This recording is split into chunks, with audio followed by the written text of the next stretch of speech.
Johnny Tremain, Chapter 6, Section 5. Next morning, Johnny was up and out in the backyard early. At first, it seemed impossible to hold an axe in his left hand, steady it with his bad right. He gritted his teeth and persevered. Rab said nothing of his struggles. He merely set type, pulled proofs as usual. But often he was gone from home, and Johnny knew he was feeling about for those 15 to 20 boys he had promised. Would the others go and Johnny be left behind? He could not bear the thought, and Rab had promised him that in 20 days he might learn to chop. Having finished the logs in Mr. Lorne's backyard, he began chopping, free gratis, for the Afric Queen. Almost every day and sometimes all day, the mass meetings at Old South Church went on. Tempers grew higher and higher. Boston was swept with a passion it had not known since the Boston Massacre 3 years before.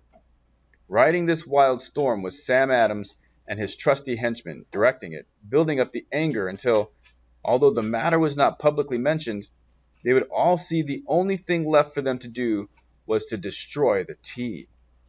Sometimes Rab and Johnny went to those meetings.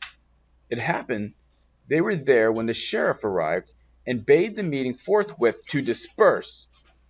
He said it was lawless and treasonable. This proclamation from Governor Hutchinson was met with howls and hisses. They voted to disobey the order. Sometimes the boys slipped over to Griffin's Wharf. By the 8th of December, the Eleanor had joined the Dartmouth. These were strange ships. They had unloaded their cargoes except the tea. The town of Boston had ordered them not to unload the tea, and the law stated they could not leave until they had unloaded. Nor would the governor give them a pass to return to England.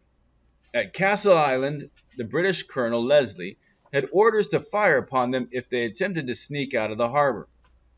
The Active and the Kingfisher, British men of war, stood ready to blast them out of the water if they obeyed the town and returned to London with the tea. The ships were held at Griffin's Wharf as though under an enchantment. Here was none of the usual hustle and bustle. Few of the crew were in sight, but hundreds of spectators gathered every day merely to stare at them. Johnny saw Roch, the 23-year-old Quaker who owned the Dartmouth, running about in despair. The governor would not let him leave. The town would not let him unload. Between them, he was a ruined man. He feared a mob would burn his ship. There was no mob, and night and day armed citizens guarded the ships. They would see to it that no tea was smuggled ashore and that no harm was done to the ships. Back and forth paced the guard. Many of their faces were familiar to Johnny. One day, even John Hancock took his turn with a musket on his shoulder, and the next night he saw Paul Revere. Then on the 15th, the third of the tea ships arrived. This was the brig, the Beaver.